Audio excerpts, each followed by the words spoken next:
Back मैं एक बार फिर आपका स्वागत करता हूँ आपके अपने यूट्यूब चैनल पर। और ये इस वीडियो का फर्स्ट क्वेश्चन है ना, मतलब 141 क्वेश्चन है ये। और आज हम जो आपकी ईवीएस पेडागोजी चल रही थी उसको कंटिन्यू करेंगे। तो चलिए स्टार्ट करते हैं अपने पहले क्वेश्चन से। आपका पहला क्वेश्चन है, पर्यावरण शिक्षण से संबंधित अवधारणाएं बहुतायत में डैश इन पाठ्य पुस्तकों में पाई जाती है।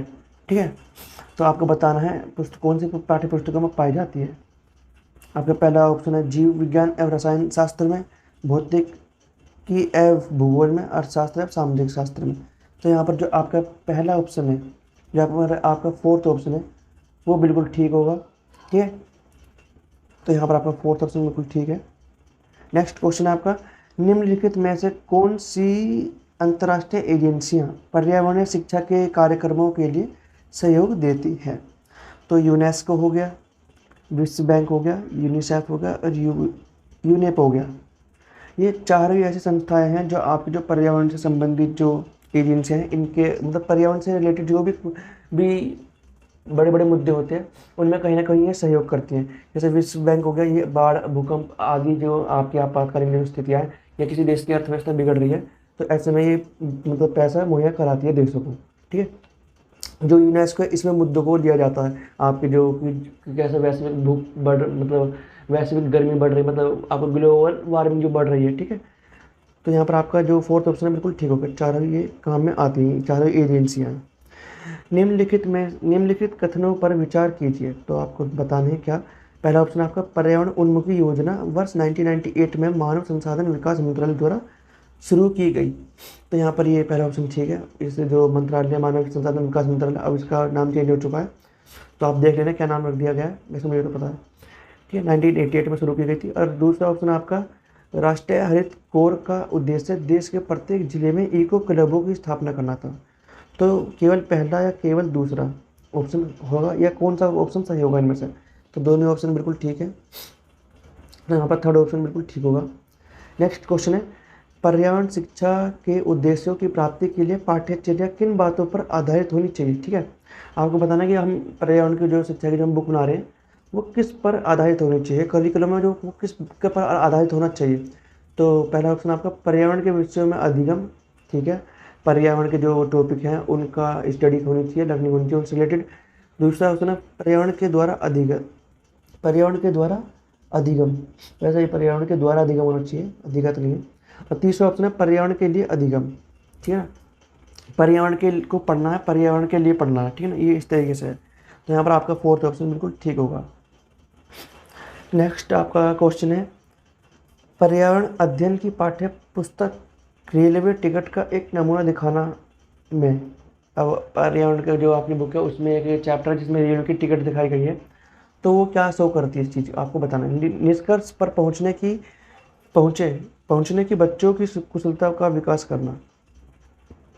ये तो नहीं है, ये तो मतलब कहीं से रिलेटेड नहीं लग रहा। टिकट दिखाने का क्या नमूने से क्या मतलब है, तो पहला ऑप्शन तो है नहीं। दूसरा है, बच्चों को वास्तविक जानकारी से अंतःक्रिया करने का अवसर देना है, साथ ही अवलोकन की कुशलता का विकास करना। ठीक है, तो सेकंड ऑप्शन ज़्यादा अच्छा है पहले के कंपैरिजन में। तीसरा ऑप्शन है, बच्चों से रेल के किराए के बारे में बताना।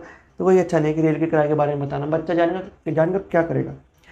फोर्थ ऑप्शन आपका, टिकट में प्रयुक्त विभिन्न संक्षिप्त साक्षरों का ज्ञान उपलब्ध कराना। तो ज्ञान उपलब्ध कराने से क्या मिलेगा बच्चे को, ये ठीक है, ये भी गलत है मतलब। तो आपका सेकंड ऑप्शन ज़्यादा अच्छा है, क्योंकि वास्तविक जानकारी मिलेगी बच्चे को, इनसे इंटरेक्ट कर पाएगा। रेलवे की टिकट इस तरह की होती है, इस पर ये उसका अवलोकन करेगा कि इस पर किस चीज़ की मतलब किस व्यक्ति की तस्वीर बनी पड़ी है। ठीक है, तो यहाँ पर आपका सेकंड ऑप्शन बिल्कुल ठीक होगा। नेक्स्ट क्वेश्चन आपका, निम्नलिखित कथनों में से कौन सा प्राथमिक स्तर पर पर्यावरण अध्ययन पढ़ाने का उद्देश्य नहीं है। अब आपको बताने कि आप प्राथमिक स्तर पर बच्चों को पढ़ा रहे हैं इन्वायरमेंटल स्टडीज़, लेकिन जो आपका ऑब्जेक्टिव है वो क्या नहीं है।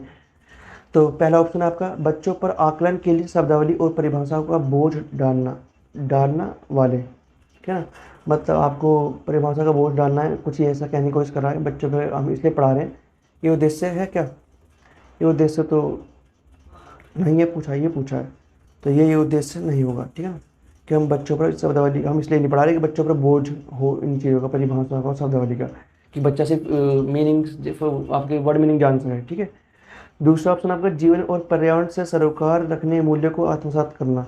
ये उद्देश्य है, तीसरा ऑप्शन है प्राकृतिक व सामाजिक वातावरण के विषय में उत्सुकता जगाना, ये भी उद्देश्य है। और फोर्थ ऑप्शन आपका बच्चों को खोजने की क्रियाओं में लगाना तथा व्यावहारिक क्रियाएं करवाना जो संज्ञानात्मक और मन चालक कौशलों के विकास में सहायक होती है। तो यहाँ पर आपका फोर्थ ऑप्शन भी ठीक है। तो यहाँ पर आपका फोर्थ ऑप्शन भी ठीक है, ठीक है। जो फर्स्ट ऑप्शन है वो आपका यहाँ पर गलत है, तो ये गलत है और वही बताना था गलत, तो आपका फोर्थ जो फर्स्ट ऑप्शन है वो आपका गलत है।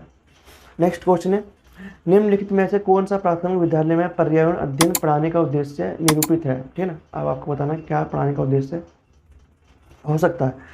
अपने ज्ञान का विस्तार करने के लिए, मतलब आपने अपने ज्ञान का विस्तार करने के लिए बच्चों को सूचना देना कि उन्हें कौन सी पुस्तकें पढ़नी चाहिए, ये तो उद्देश्य है इसका, जो पर्यावरण पढ़ाने का उद्देश्य नहीं है। दूसरा ऑप्शन है विद्यालय में बच्चों के अनुभवों को बाहरी दुनिया से जोड़ना, ये उद्देश्य है। तीसरा ऑप्शन है बच्चों को तकनीकी शब्दावली और परिभाषा से परिचित कराना, ये भी गलत है। फोर्थ ऑप्शन है पर्यावरण अध्ययन से संबंधित तकनीकी शब्दों का आकलन, ये भी गलत है। और फर्स्ट ऑप्शन था आपका गलत था ही, तो यहाँ पर आपका सिर्फ सेकंड ऑप्शन जो है वो ठीक है। नेक्स्ट क्वेश्चन आपका, पर्यावरण अध्ययन की पाठ्य पुस्तक में पहेलियाँ दी गई हैं, ठीक है, शामिल करने का निम्नलिखित में से कौन सा उद्देश्य नहीं है। अब आपने पहेलियाँ शामिल कर रखी हैं बहुत सारी, तो आपको बताना है कि बुक्स में पहेलियाँ क्यों नहीं, क्या उद्देश्य नहीं है पहले शामिल करने का। उद्देश्य यहाँ पर 3 होंगे और एक उद्देश्य नहीं होगा।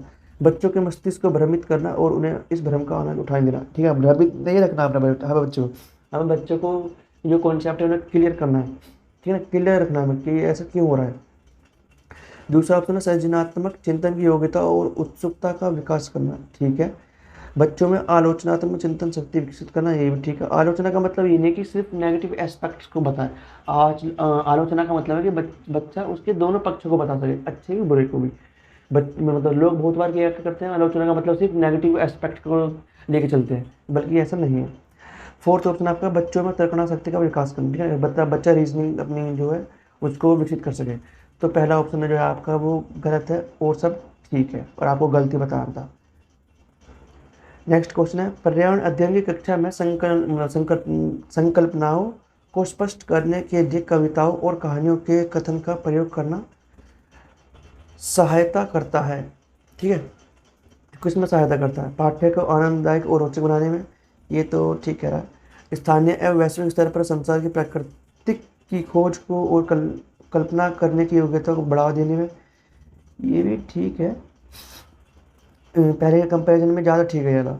और थर्ड ऑप्शन है तो ये कम अच्छा है, तो इसको डबल क्लिक कर देते हैं, डबल टाइट आ देते हैं। तीसरा ऑप्शन आपका शिक्षार्थियों में निहित भाषा एवं सांस्कृतिक विविधताओं को ध्यान रखने में, ये भी गलत है। और फोर्थ ऑप्शन आपका सही दिशा में विद्यार्थियों की ऊर्जा का सारणीकरण करने में, तो आपका यहाँ पर सेकंड ऑप्शन ज़्यादा अच्छा है फर्स्ट के कंपैरिजन में, ठीक है। और थर्ड और फोर्थ तो गलत है, तो यहाँ पर आपका सेकंड ऑप्शन बिल्कुल ठीक है। तो ये इस वीडियो का लास्ट क्वेश्चन मतलब क्वेश्चन है। यदि आप किसी भी टीचिंग एग्जाम की तैयारी कर रहे हैं जिसमें ईवीएस पेडागोजी आती है, तो चैनल को आप सब्सक्राइब कर लीजिए ताकि आप उस एग्जाम में ईवीएस पेडागोजी में अच्छे से अच्छे मार्क्स ऑब्टेन कर सकें। तो चलिए मिलते हैं नेक्स्ट वीडियो में।